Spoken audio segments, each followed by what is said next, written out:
Reverend or Mr.? I don't know. Where is it? It's supposed to be Mr. Stock and Mr. Poe. Nobody calls me Stock. Now, how's the rest of that going? So there's a poor mountaineer. Let's see, the kid folks said California's a place you want to be, so they loaded up the truck. They ran into a tree. Oh, black oak. Oh, black oak. Right there. Yeah. Oh, I think that's it, Mr. Stock. Oh, not quite. Okay. There we go. Okay. Oh, now it's time. Gentlemen, ladies, welcome once again to the Mr. Stock and Mr. Poe show.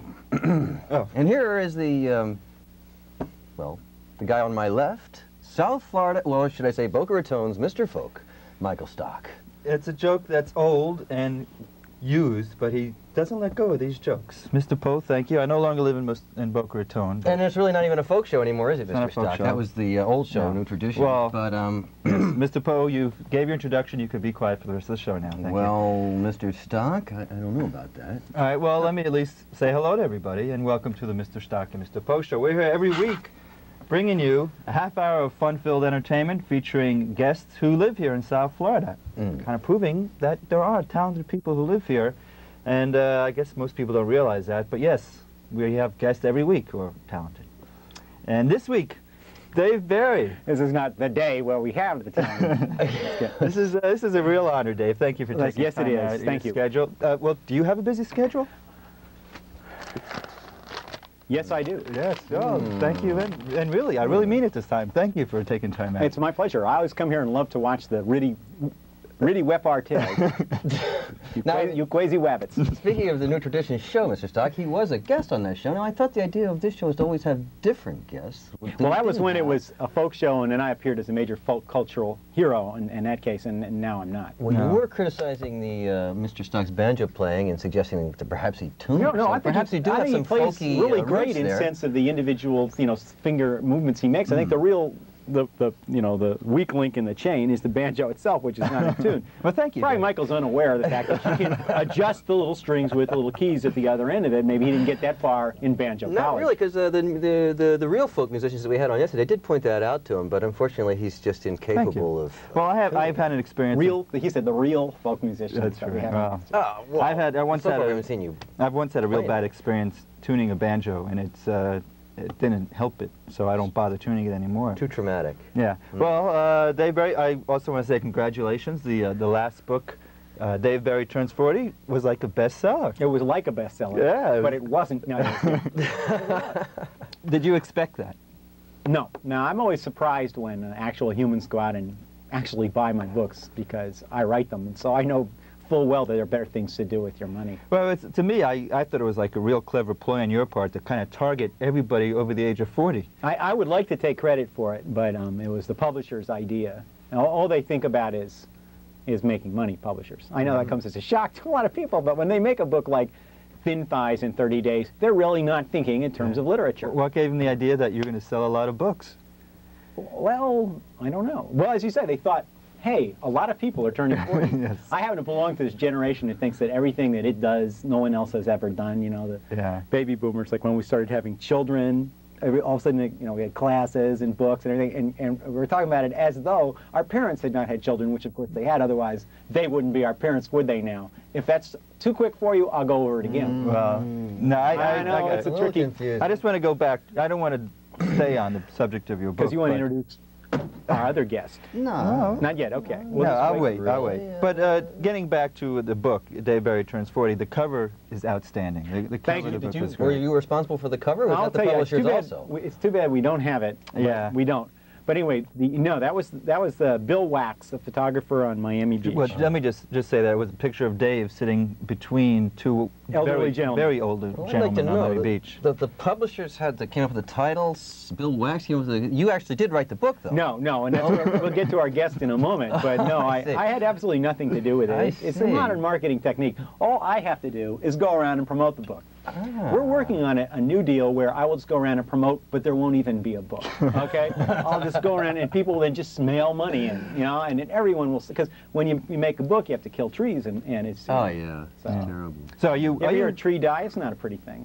Yeah. No, do you? It's better than the banjo that Michael was. Does it really die though if you don't hear it? In the dark or in the forest? Yeah. Yeah. Well, exactly. I mean, so It's really branched off from folk music here, haven't you? Oh yeah. I consider you a folk. We're just now into aimless drivel. Yeah. Go ahead. Getting back to the business world, your book did very well. How much? You know what I like about Michael? He gets a line of questioning in his mind. He probably thinks it up in the bathroom in the morning, you know, because he doesn't shave, so he has extra time. And he just pursues that line of, no matter what. He is going to pursue this line of questioning to the bitter end. Let's just see where it goes. And okay, we know, Michael. wait, we know what the segue is going to be already. It's now back to business. You remember that from the last show? I remember you were Michael, pointing that seriously, out on the as last you show. were saying. Well, that's all right. Continue to doggedly Mr. pursue. Barry, what line of questioning was that? No, you were talking, you say now your book was published. I think you want to get a book. No, I'm just kind of, all right, I'm curious. Ahead, seriously, yeah. I know you write the book. Not seriously. I know you write the Anything but book. I don't know, you might deny it, but I know you write it. How much of the business end are you involved in it? Zero. I really don't like the business part of book writing. I don't really like any part of book writing beyond actually writing the books, and even then I'm not crazy about it. But the whole business about promoting books and the cover and talking to salespeople and stuff like that, I hate it. Do you ever have a fear that, like, your publishers are ripping you off? No, I have an agent, but I even hate that part of it. I mean, because he sends me these contracts, which are, you know, 200-300 pages long. They do that deliberately because they know you won't read it. You know, they get the contract in at the publisher house and they say, I don't know, a human being might conceivably get through this in his lifetime. Let's get another 60-70 pages and attach them. And send, you know. So for all I know, if I go far enough, you know, there'd be the Magna Carta, you know. And my agent gets it, and I think he just mails it directly to me. And he says, Dave, I want you to go over this really thoroughly in case there's anything in here that we didn't talk about. Knowing full well that A, we never did talk about anything, and B, if we had, I wouldn't remember. So I just sign it like this, same way I sign my tax return. Well, where does your lawyer come into all this? This is my agent. He's not a lawyer. There are 450 lawyers on the publisher side, and there's just my agent and me on our side. And my agent drinks a lot, so I don't really know. You know, I think. Is he a local agent? No, he's not. He's Philadelphia. Mm-hmm. And how did you choose him? Hard-drinking Philadelphia agent. He called me up and said, "Could I be your agent?" Was that easy? It's true, yeah. I didn't have one at the time. How do you know how much he drinks? He said, I like the way you swing the bat, kid. The curveballs, this guy drinks a lot. You know? I said, well, what the hell? I give him a shot. And he turned out to be not bad at literature also. Good. Well, is he one as well as my books? Is he one of these highfalutin agents with tons of authors that he handles? Let's just explore the issue of highfalutin for a minute, because that's a word I've always, first of all, does anyone ever just falute?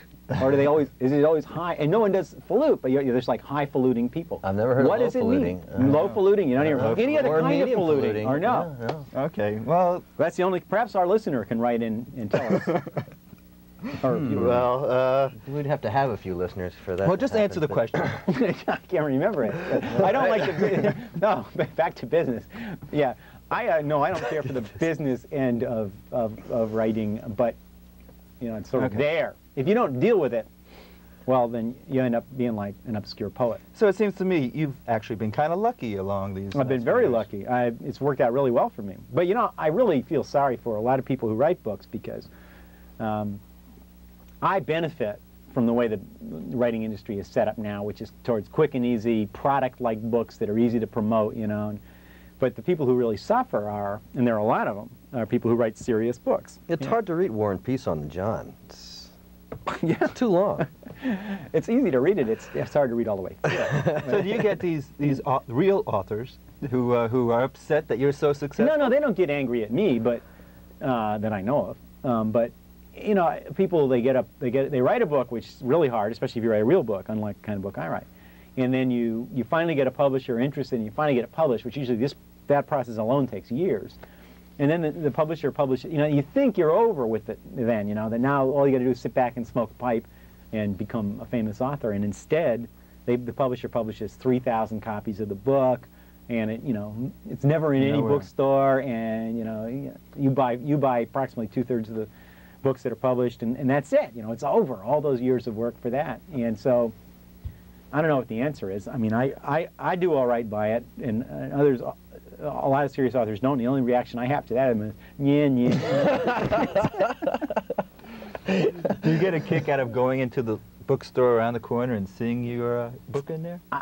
I used to, but this is going to sound phony, but it really isn't phony. Now more and more, I'd like to separate my actual life from, you know, being a writer and a humorist and everything. Do you refer to yourself as a third person? Always, yeah, Dave Barry always refers to himself as Dave Barry. And I'll thank you to refer to him as Sir.